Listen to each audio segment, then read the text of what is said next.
Good morning class 6।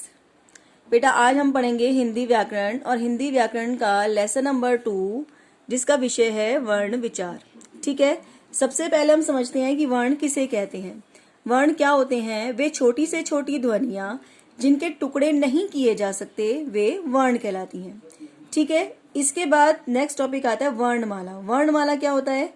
प्रत्येक भाषा में अनेक वर्ण ऐसे होते हैं जो एक निश्चित समूह में होते हैं और वर्णों के ऐसे ही समूह को वर्णमाला कहते हैं। ठीक है, इस हिंदी वर्णमाला में टोटल 48 यानी 48 वर्ण होते हैं। ठीक है, इसके बाद आते हैं वर्णों के भेद। वर्णों के दो भेद होते हैं, एक होता है स्वर और दूसरा होता है व्यंजन। स्वर क्या होता है? जिन वर्णों का उच्चारण बिना किसी अन्य वर्ण की सहायता से किया जाता है उन्हें हम स्वर कहते हैं और ये संख्या में 11 होते हैं, यानी अ से लेकर औ तक ये हमारे 11 स्वर होते हैं। और स्वर भी 3 प्रकार के होते हैं, पहला ह्रस्व स्वर, दूसरा दीर्घ और तीसरा पलुत स्वर। अब देखो ह्रस्व स्वर क्या होता है? जिन स्वरों के उच्चारण में बहुत ही कम समय लगता है उन्हें हम बोलते हैं ह्रस्व स्वर। ठीक है, और इनकी संख्या होती है 4। अब इसके बाद दीर्घ स्वर। दीर्घ स्वर क्या होता है?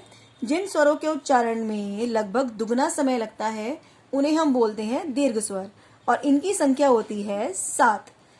पलुत स्वर। पलुत स्वर क्या होता है? जिन स्वरों के उच्चारण में ह्रस्व स्वरों की अपेक्षा तिगुना समय लगता है उन्हें हम बोलते हैं पलुत स्वर और इनका प्रयोग प्राय किसी को भी मतलब पुकारते समय किया जाता है, जैसे ओम, राम। ठीक है, अब इसके बाद हमारी आती हैं स्वरों की मात्राएं। मात्राएं मैंने सभी को सिखा रखी हैं। इसके बाद नेक्स्ट टॉपिक आता है अयोगवाह। अयोगवाह क्या होता है? हिंदी वर्णमाला में 11 स्वरों और 33 व्यंजनों के अलावा 3 अन्य वर्ण भी होते हैं जो न तो स्वर होते हैं और ना ही व्यंजन होते हैं, तो उन्हें हम क्या कहते हैं? अयोगवाह कहते हैं।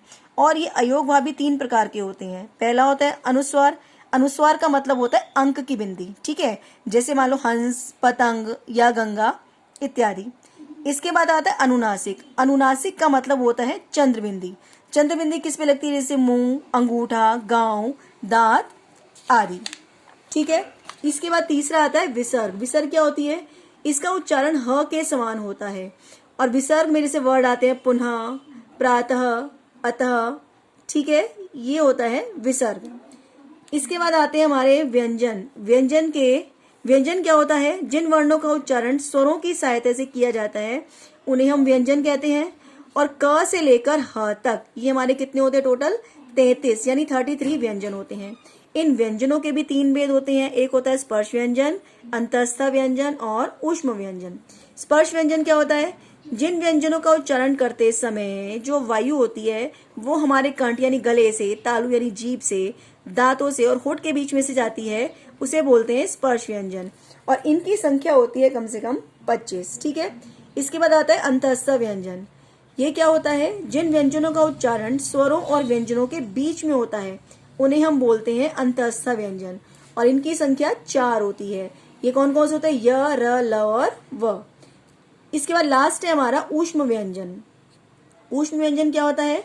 जिन व्यंजनों का उच्चारण करते समय वायु मुख में टकराकर ऊष्मा उत्पन्न करती है उन्हें हम ऊष्म व्यंजन कहते हैं और इनकी संख्या भी 4 होती है। ये होते हैं श, श, स और ह।